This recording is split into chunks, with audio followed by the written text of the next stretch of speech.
Well, I think that's fine. I mean, first of all, I encourage everybody to think about it, to try it if that's your love. I would say when I started in the business, it was a very different world. There weren't 500 people lined up for every job, because now you get a lot of old rock and roll stars, and everybody in the world wants to write music for movies, and I understand that because it's a really fun, exciting job. I would say a good way to start, first of all, is to play the piano. Because writing on the piano for me is the greatest composing instrument, because it basically replicates an orchestra. You know, you can write the full range of emotions and sounds pretty much on a piano. Then I would say invest as much money as you can, and it doesn't have to be a lot of money, because nowadays a lot of software is quite cheap, relatively, and get yourself set up so that you can produce demos of your music. And just practice copying other people. You know, copy my score to something, or copy Hans Zimmer's score, or just start copying them and learn how to work perhaps with a sequencer, which is basically a digital recording device, and learn how to just make little mock-ups or models or demos of your music.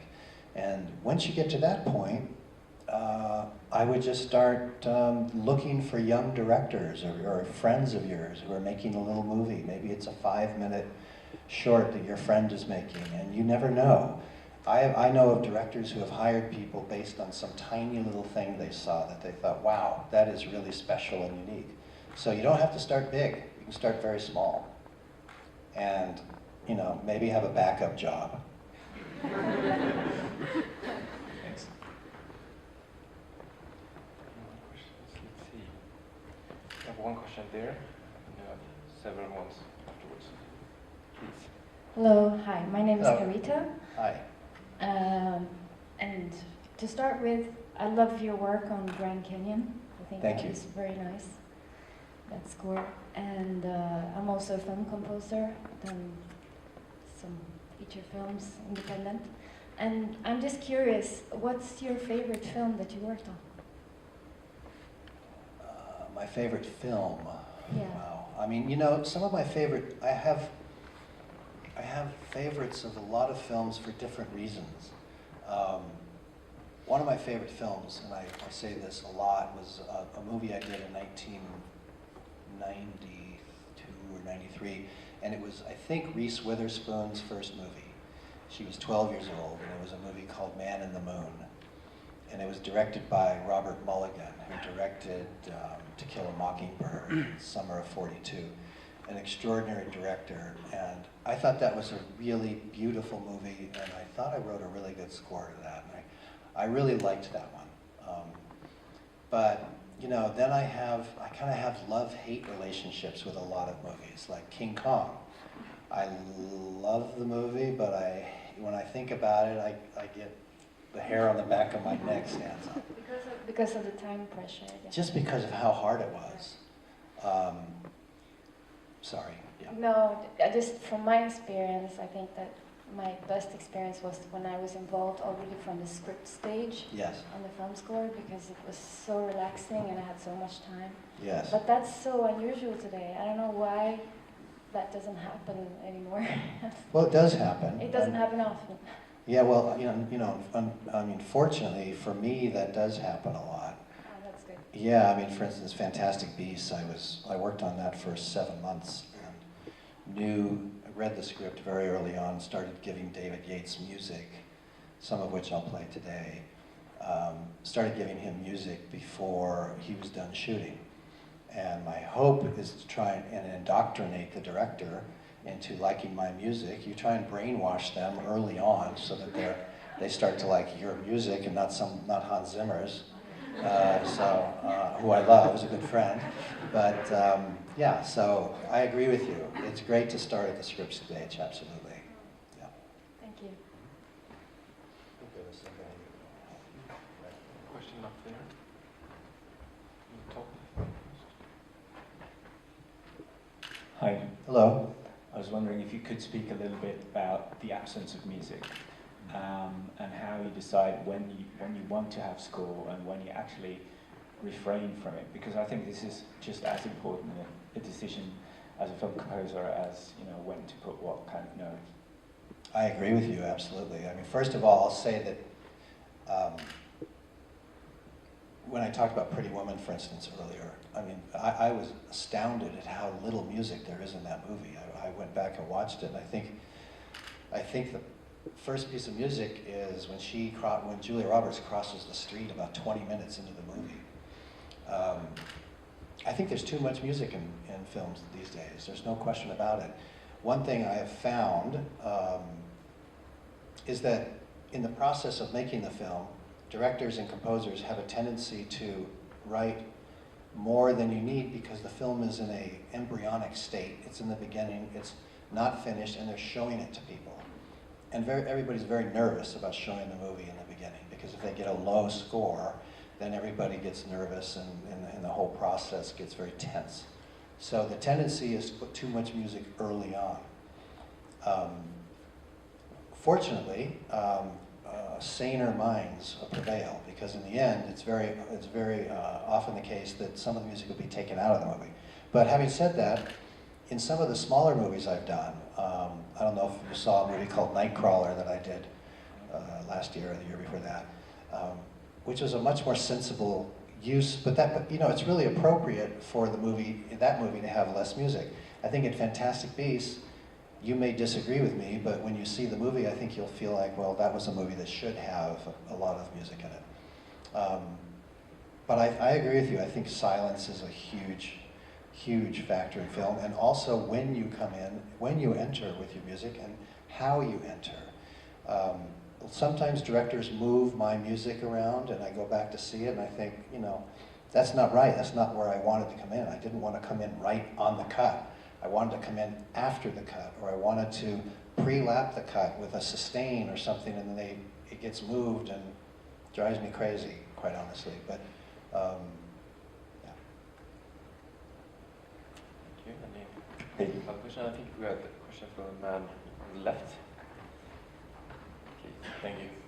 My name is Ruben. I just want to thank you for your life's work and contribution to the art form and Thank you. all the moments you've given all of us. I have two questions. The first one is, how can a director give you the absolute best conditions for you to give your best?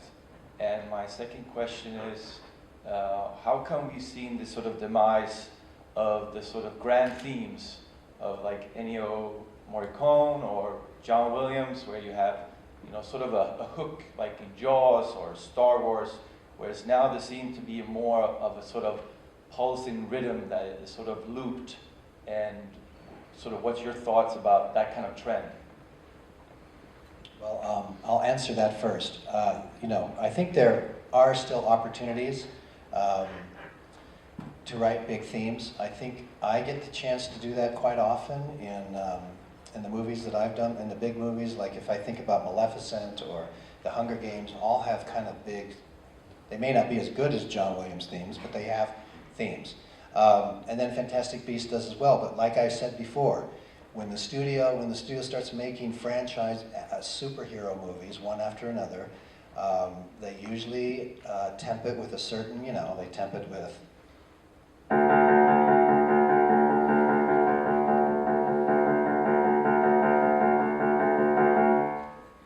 and that's the kind of music that they expect to hear. Now, if you're really clever, you can figure out a way to give them what they expect to hear, but make it better and make it more interesting. But I think there are still movies being made where the opportunity to have a grand theme is still possible. If I could remember how some of my themes go, I would play them for you right now. I will before the night's over. But you'll hear there's some where the day is over. It just looks like night here, but the day's over. And then the first one, how does a director create a perfect environment? I would say the best thing a director can do is to remain consistent. The hardest thing for me personally, if I have working with a director who changes his or her mind, that is terrible. Having said that, there was one example. I did a movie called The Village, with Night Shyamalan about 15 years ago, or whenever it was, and the Village score that anybody knows now was the second score I wrote. We first scored it entirely as a thriller, and then we realized the movie wasn't really a thriller, it was really a love story. So then I went back and scored it as a love story, and it worked much better. But I would say consistency and support, early on. Just encourage the composer, but that's very hard for a director to do at the end, because a director, by the time you get to the end of the movie, everybody's tired. They have certain bad scenes that they can't fix. They don't have any more money, and the only thing you can change is the music. So it can get pretty complicated, but I would say stay consistent. That's the best thing. We have a next question on the right side. Hey. In these productions, there's a lot of huge orchestra, and I don't know if you work alone by yourself, or if you collaborate with the orchestrator. I would like to know your relationship between the composer and the orchestrator. I absolutely do work with orchestrators. I think it's very important. Back in the day, I would say 20-some years ago, when the post-production schedules didn't change so much and we had longer to write the music, I would do hand sketches myself, a full-page sketch, and then give it to an orchestrator. Now, I make very elaborate demos, and all of the parts are in my demos, so that gets transcribed by my copyists. They take the MIDI information and make a big score out of it, and then they give it to me, and then I fix it and do whatever changes I need to do, and then I give it to my orchestrator. But basically, in my case, I don't want my orchestrators to change anything, really. What I want them to do, what they are so brilliant at doing, is putting it on paper in such a way that it plays very well, very quickly. Because that's really a trick of an orchestrator, is to put a complicated part. You can put a simple part on paper, and if it's written badly, it'll be a problem in the studio.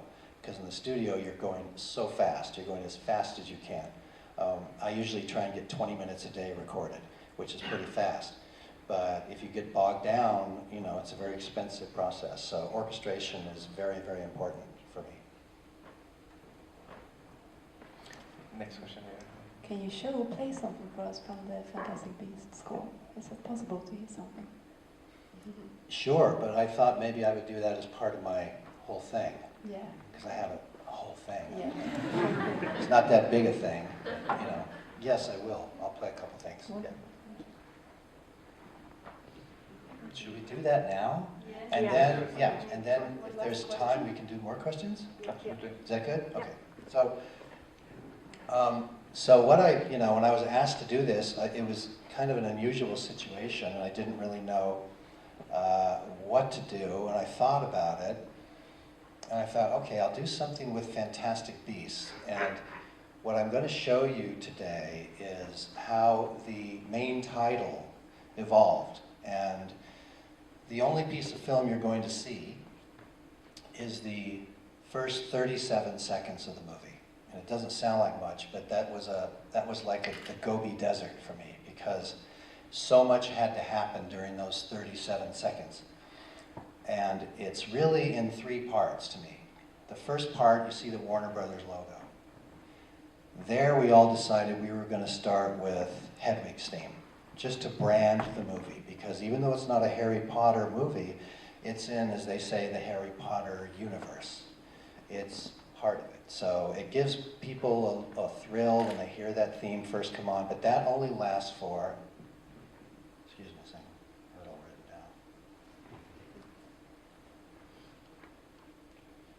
down. Now's when I have to switch glasses, sorry. I need to get my glasses thing together. Bear with me. Right, now, so Hedwig's theme lasts for 12 seconds. And then I have 5 seconds to transition out of Hedwig's theme into my theme for Fantastic Beasts, where the big words Fantastic Beasts come up in the front. So it starts with Warner Brothers, then a transition, and then into Fantastic Beasts, and I have 20 seconds to do my theme. And then I'm off to the races and the movie starts. So when I first took on this movie, I knew that that was the scariest moment in the world, because if I failed to write a good enough theme, they were just going to use Harry Potter. And I could not have lived with that. That would have just, as far as I'm concerned, that would have been a total failure. So I ended up eventually doing 43 versions of the main title. And that lasted for a period of 7 months. And we thought we had the final one about a month before we were done. And then in the final month, the final 3 weeks I was there, I wrote a new theme, which finally became the theme that we use for the title of Fantastic Beasts. So I'm going to show you and play for you the different versions and the different themes that are all in the movie that I tried over the title of Fantastic Beasts to see if that would work as a main title and which one succeeded and which failed. Does that make sense? So I wrote all these themes and I tried each one of them over the title, and none of them really worked for various reasons. So let me just show it to you first without any music so you see what I was doing. So, okay, let's play the first one with no music.